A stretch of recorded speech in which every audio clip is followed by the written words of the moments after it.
Hi, good morning, everyone. Thank you for joining us. My name is Kate Bernard, and I'm working on behalf of the Exporters for EXIM Coalition.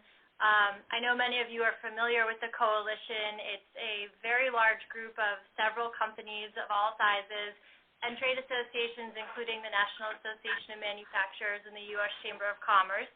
And we've had the pleasure of working directly and indirectly with you all over the past few months in support of a long-term reauthorization of the Export-Import Bank. The coalition's goal has been and continues to be the enactment of a multi-year reauthorization to ensure that exporters like yourselves on the line today can continue to access the financing you rely on to compete globally. We're so grateful for everyone's efforts to this point, and we wanted to pause today and provide you with an update on where the debate stands, what we anticipate going forward, and to get your feedback, insight, and guidance on what you're seeing out there and how we should be thinking about proceeding. Of course, we have quite a ways ahead of us and a lot of work to do in order to secure reauthorization. So leading us through this discussion today, we're joined by some experts who can provide a whole lot of insight and will be able to answer your questions. Tony Fratto, former White House and Treasury official, Leader Dick Gephardt, who's the former Majority Leader of the House of Representatives, and Governor Haley Barbour, former two-term Governor of Mississippi. So today we'll kind of divide the call into three parts. First, we'll update you on where things stand. Then we'll explain plans ahead for securing reauthorization, and then we'll go ahead and open it up to questions. So as we go through this agenda, feel free to queue yourselves up to ask a question, and we'll take those towards the end of the call. And thank you very much for your time today and all of your efforts going forward. Oh, and also, to queue yourselves up for a question, just press 0. So thank you, and Tony, I'll turn it over to you. Thanks, Kate, and thank you all for taking time out of your work days today. I know that one of the things that's been frustrating, or a little bit frustrating, I know, for a lot of the firms involved in the effort to try to get a full 5-year reauthorization of the EXIM Bank, is that you're taking time out of your day jobs, which is making excellent products to export to the world, and obviously that's the most important thing that you do, and that's what puts food on the table and keeps your employees working and productive. And so I appreciate any time you take out of that, and the people who've come in for fly-ins and the efforts to contact your members and things like that. We all know, and I think we all appreciate and understand that's a real sacrifice for the good of all EXIM users and all exporters in the country.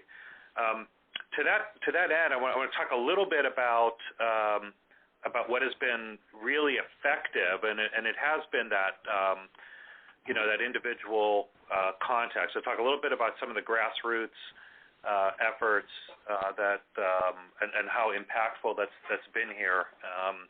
I think when we really started getting geared up on the effort to get the reauthorization, one of the things that we were really surprised to learn was just how many members of Congress were not very aware of the number of firms and suppliers and others in their congressional districts who rely on the EXIM Bank. I think that they had heard some of what some of the critics had said, that it's only a handful of large companies that use the EXIM Bank, and I think what they realized that those large companies, first of all, are made up of facilities all over the country. They are partnered with suppliers all over the country, and that there are still more 3,000 or more small and medium exporters around the country who also rely on the EXIM Bank. And this was news to a lot of members. One of the very first things that we did was to give to each member of Congress a pocket card that just listed the firms in their district that rely on EXIM Bank and the number of employees in their district who work at those firms. It's probably and just thinking of just one thing we did, just that piece of information halted a lot of members in their tracks and gave them pause to rethink the value of the Ex-Im Bank. And I think that that kind of knowledge is just critical to turning around members and turning them from pausing to actually being vocal supporters. We've been able to turn around some members who've actually opposed Ex-Im Bank in the past, and today are supporters and are looking for ways to try to reauthorize the bank. But we need a lot more, and I think there's no question that that kind of knowledge was important. I think that what's going to be really important going forward, and I know Leader Gephardt and Governor Barbour are going to touch on this as well, but the ability for members of Congress to hear from you all directly is the single most powerful tool that we have. We have lots of arguments, we have lots of data, we have lots of information that that ought to be on its own persuasive, but the single most powerful piece of information that's going to get members of Congress in the right place is the knowledge that they've got businesses and workers back home in their district who rely on Ex-Im Bank's programs to be successful in competing in the global economy. So just really want to emphasize that and how much we appreciate what you've done already, but to note that we're going to need a lot more going forward. One other thing before I turn it over to Dick and Haley is one thing that we're looking for. We've been trying to make the case that the uncertainty over the reauthorization has already been causing pain for members. We've heard some of this, some of it anecdotally, and I think that this has been a question that we've gotten from staff and members of Congress as to wondering what has the uncertainty caused? That if you are we extended it for 9 months, shouldn't that be enough to get them through? So explaining the cost of short-term extensions, I think, is something that we can only do with whatever evidence. And I know that's hard. I know a lot of firms don't like to show or discuss how they may have lost. Tony? Waiting for it. Yes. You're breaking up. Oh, I'm sorry. Is this better? Sounds like you didn't break up till about 15 seconds ago. I'm not sure what the reason is. You're getting garbled right now. Dick, this is Haley. Am I the only one hearing him be garbled? No, I hear the same thing. Okay. This is Dick. Okay, well, all right, well, I'm going to finish and turn it over to you and try to figure out the problem on my end, okay? Okay. Sounds better now. Okay. The last point I was going to make on this is that if we can get more evidence of where businesses being lost and firms are having a hard time competing because of the short-term nature of the extension, approaching with all of support from Ex-Im Bank, any evidence that we can gather on that would just be hugely valuable to us from back here what the real costs are. So let me just put that out there. We'll try to later on with questions. We'll do that. But for now, why don't I turn it over to Lee?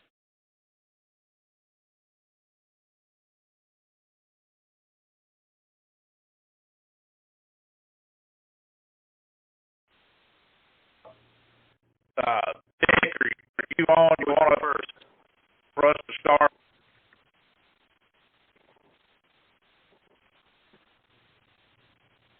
Hello?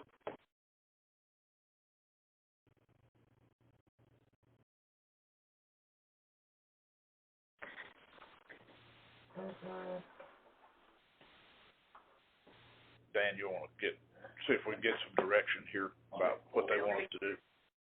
Yeah. Haley?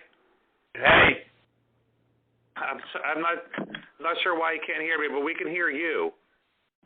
okay, well, I'm not, you're breaking up and completely went away for me. I don't know if all the rest of the people on the call could hear you or not. That was my concern, especially when Dick was having the same problems a couple of minutes ago. Yeah, Haley, I had the same problem, so.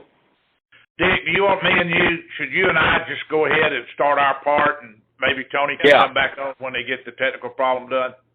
Yes, absolutely. Why don't you go ahead, Haley?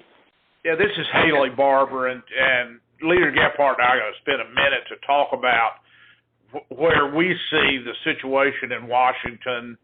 And before I do that, let me just say I want to echo Tony's gratitude to all of you who are on the call. The real difference here has been the energy and the effort at the grassroots, where companies who are XM customers, suppliers to companies that are XM customers, people who are on the ground have been communicating directly with their members of Congress, particularly in the House, to say this is important. This means jobs for the United States. This is not about a handful of big companies. There are nearly 4,000 customers, and about 3,400 of them are small businesses as defined by the federal government. There are tens and tens of thousands of employees, not only of those 3,400 companies, but also of suppliers to the big companies and, frankly, suppliers to the little companies. And that's what members need to hear. Congressman Gephardt can testify to that more than me. So first, let me just say thank you for the effort. Know that it makes a difference, and know that it's going to make a difference over the next few months, so we got to keep it up. I think it's fair to say that early in the summer, there was a lot of good reason to be worried about XM Bank's reauthorization.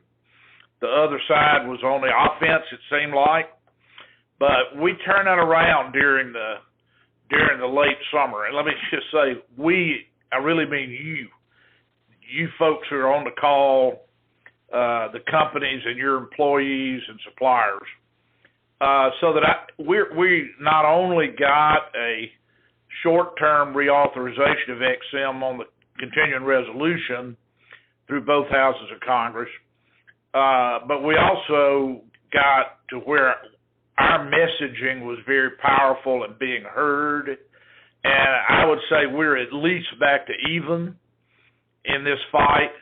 And I think Dick will agree with me. Today, if we had a vote in Congress, I think a majority of Republicans and a majority of Democrats in the House, I think we get majorities of both parties if we had a vote. I don't think the Senate is a big problem. Dick, you want to comment on your thinking of where we stand? Yes, I totally agree. The tide has been turned, and it's been turned primarily because of the companies that are on this call and others that aren't, that did a lot of work to explain this to members. You know, to most members, they deal with a million issues at a time, and they just don't have time to understand all the facts. And they kind of see XM Bank as the creature of, as Haley said, a handful of corporations, big corporations, and they don't understand, without being educated, that this is a lot of small businesses all over the country that have really been hurt and will be hurt a lot if the XM is not reauthorized. When we got this short-term extension, we were behind, and it's you all that turned it around through your education of members at home. And so this has been a tremendous effort, but if we're going to get a long-term reauthorization, which is what we really want and need, we've got to urge you to keep on keeping on with these members, getting them into your places of business, letting them meet your employees, talk to them, understand the connection of your company to the XM Bank, and there are a lot of new members that are coming to Congress in this election, and if you haven't talked to an incumbent member or if you have a new member that's coming that needs talking to, we really hope you can deal with them at home in the next 2-3 months. That will be the key to whether or not we can get this through. As Haley said, we've got now a working majority in both parties in both houses, which is really good news. The problem is that a willful minority in the House or the Senate can really derail this train and keep us from getting this done. And that's why having real knowledge on the part of the members and real passion on their part to get this done is the only way we're going to overcome that willful minority that just doesn't want to understand the facts. So that's our message.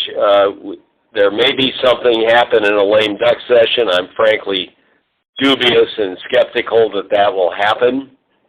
So we got to come out of the blocks in January running, and the work you're going to do between now and then will really be critical to that effort. So thank you so much, and we'll be happy to take any questions. Haley, do you want to add?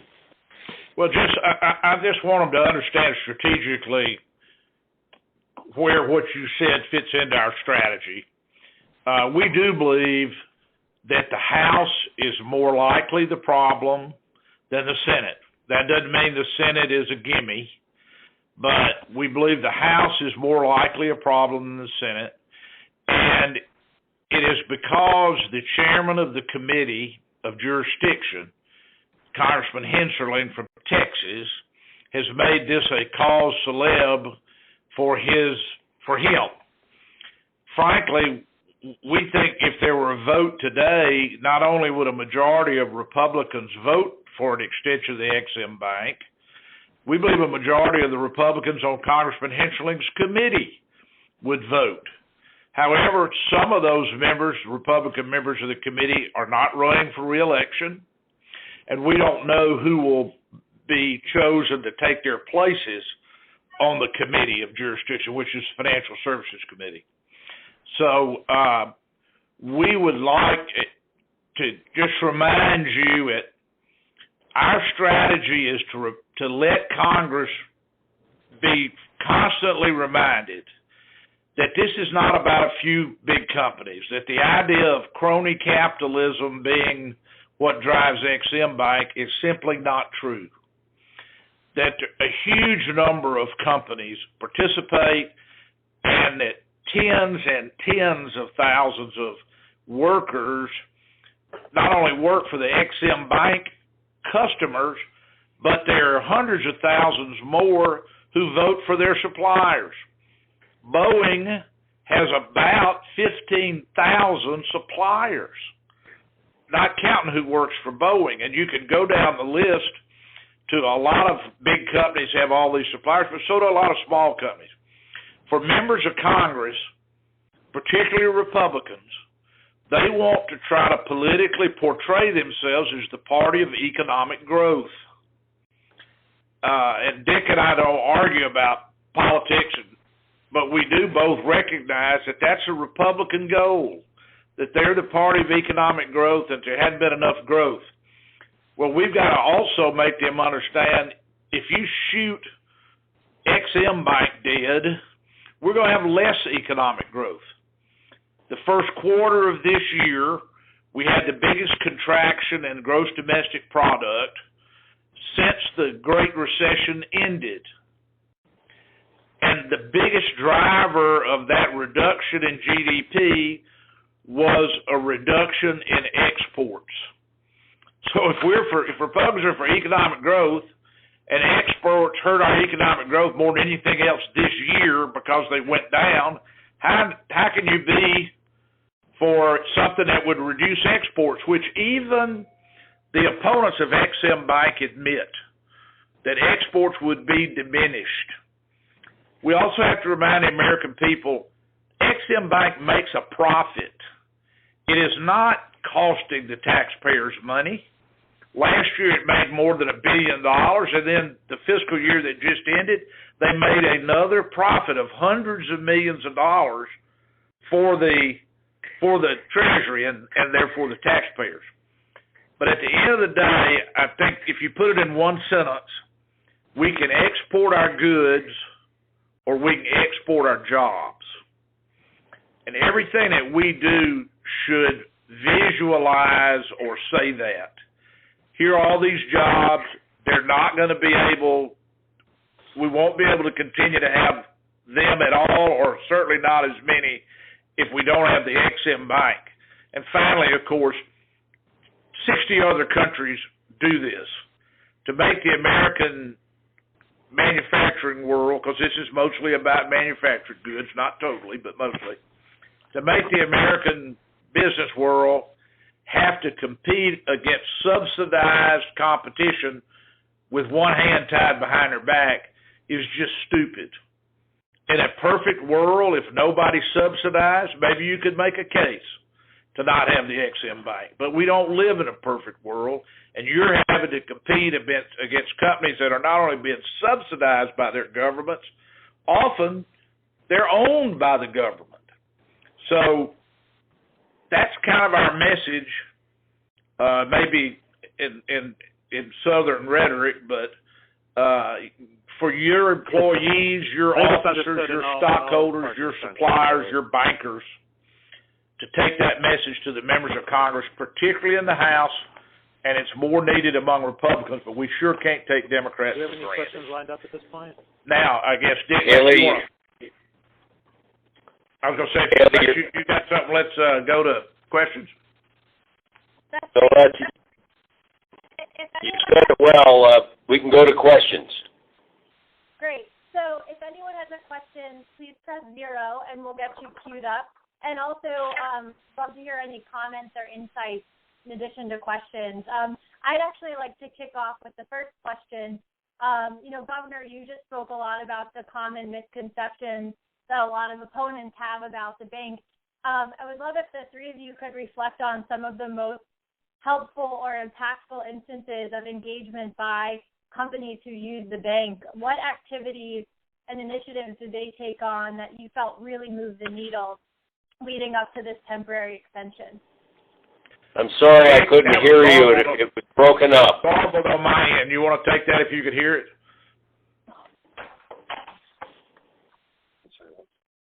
Are we having technical issues again? This is Dick. Everything is silent now. Were you able to hear Kate's question there?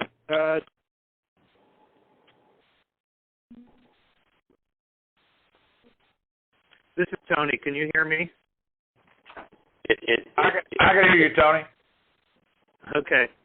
I think so Kate had asked a question as to whether if we could take a moment to talk about some of the the most impactful measures, some of the firms who come to D.C. or some of the pieces of information that was most persuasive with members here. And I think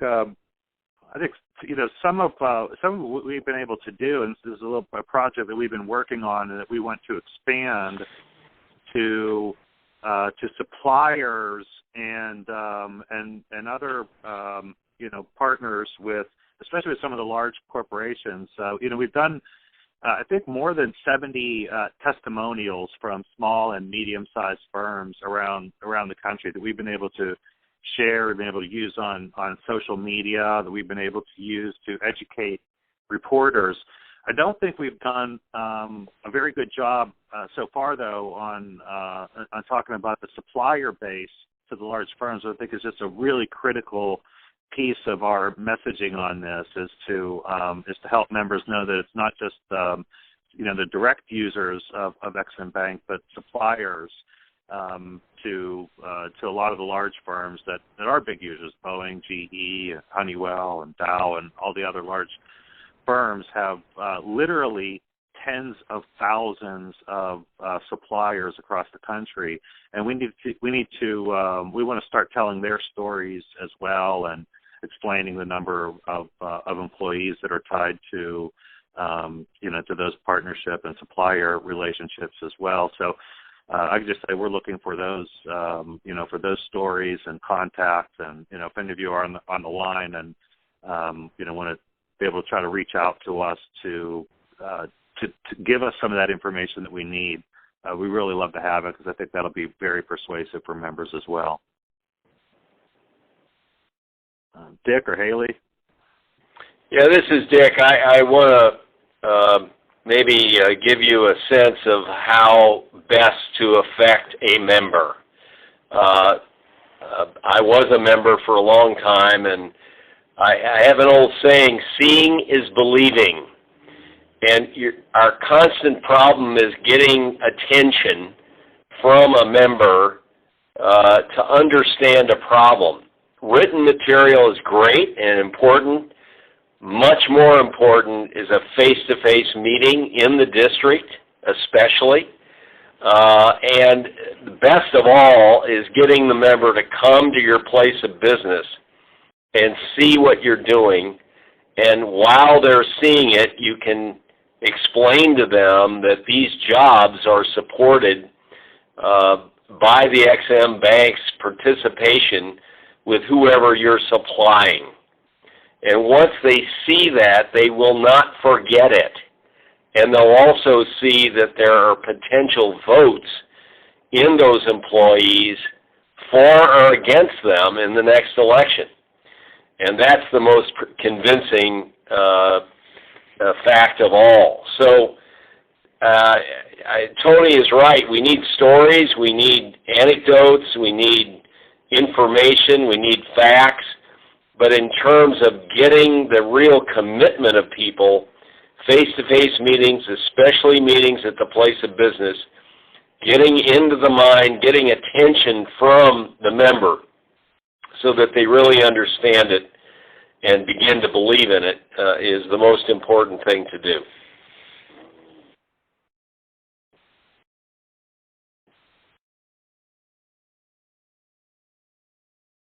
And this is Kate Bernard again. I would encourage on the Exporters for XM website, we've, for all of the testimonials we collected, and we're very grateful for everyone's time on that. They're up on the website as a template, and we definitely want to continue collecting testimonials. I think a challenge that we've had in terms of our engagement is that, there are some districts with several exporters and some districts where we were lighter on exporters who have used the bank before. So another question I would have for you all is, in instances where, we're lighter on direct bank user exporters, for example, how can we show and amplify the downstream effect on suppliers or others? Who are the other champions that we can think about cultivating or reaching out to so that we're broadening and casting a wider net to members? I think, one of the things is that the exporting companies have been fantastic, and I guess my other question would be, should we cast a wider net as we look towards a multi-year reauthorization? I think this is Tony. I really think we need to. I mean, I think we have to cast a wider net, not just to the other firms, but also to the community leaders who can speak to this issue as well. When you think about what the downstream impact is from exporters to their communities, sometimes it's obviously apparent to the employees and the businesses who work with them, but it's just really critical to the communities, and something we've always tried to emphasize wherever we go is certainly talking to mayors. Haley, governors always know where which firms are exporting, which firms are attracting foreign firms to come in and do business in your space. But I always found that mayors have they're really close to their communities. They know what what businesses are coming and going and which ones are doing well, and so one thing I really want to try to or try to emphasize is if we can get some people to go do some, actually not grassroots but grass tops, go and talk to some other officials, not just the members of Congress, but go and talk to other officials, especially mayors, who are prominent in their communities, have big voices, and can talk to their members of Congress as well, and maybe tell, make the stronger case for how important those firms are to the entire community. Well, you're certainly right, Tony, and governors are often judged by economic growth and job creation, and so are mayors, and they're people we ought to be working hard on. I would suggest that one of the things you need to think about for your own company, who are members of Congress, governors, or mayors that you already support and they know you support them. Because that's the first person that a congressman is going to listen to, or the people that have been his or her longtime supporters. And I know that a lot of the companies and executives that are on this call and suppliers that you work with already have relationships. We got to take advantage of those relationships and then broaden them and strengthen them. But, I have a rule in politics: you never pay the cannibals to eat you last. And politicians are most likely to listen to the people who always support them and not to find some new friend or somebody that's been against them on everything else. So emphasize, if you can, hear the people that are already your allies and get them on our side.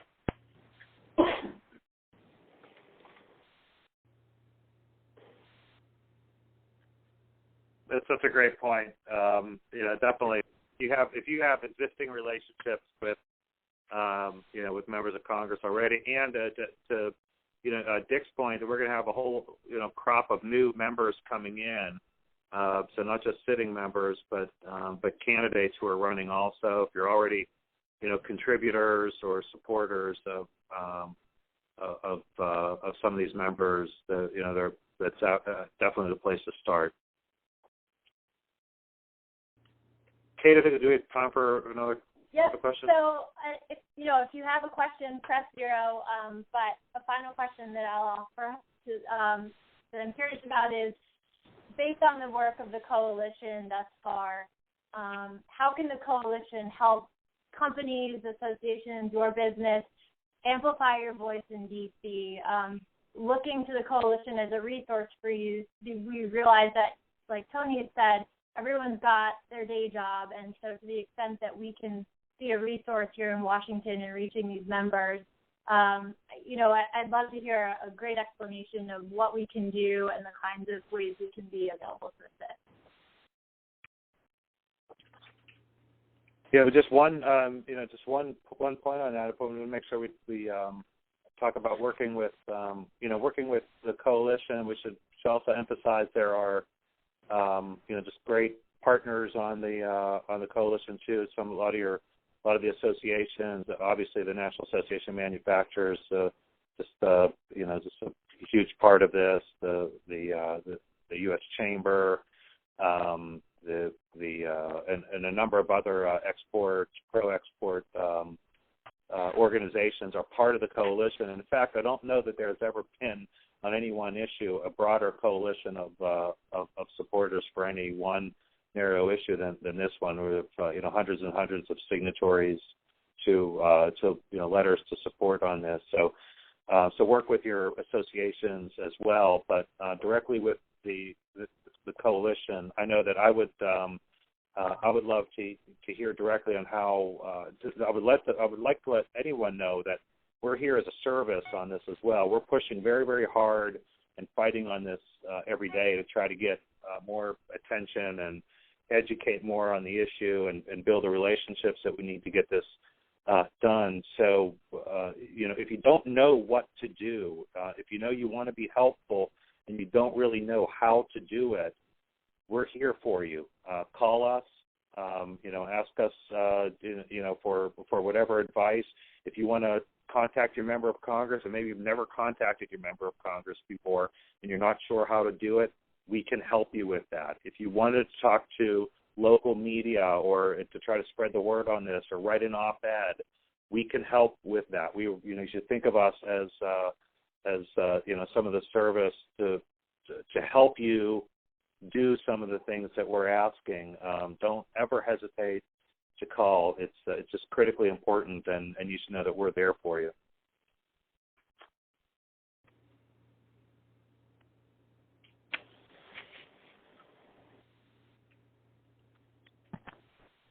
I think we're gonna end the call here. I don't know if Dick or Haley, if you have any closing comments on this. And I know for my final word, I definitely want to just again thank you for all of the all of the support that you're giving on this, and all of the information and the time you're taking to help try to get this done. We really appreciate it, and just emphasizing again that it's critical. Your voices are the most important voices in all of this. Dick, I just reiterate that what was just said is that the grassroots voices carry more weight in politics than big hitters meeting with people here in Washington. It's a lot more effective with members of Congress. So thank you for what you've done, and just keep it up, and we'll win this battle. Thanks, Tony, for setting this up. Okay, thanks, Governor. Thanks, Leader Gephardt. Appreciate it, and we'll be back in touch with everyone. Thanks so much. Take care.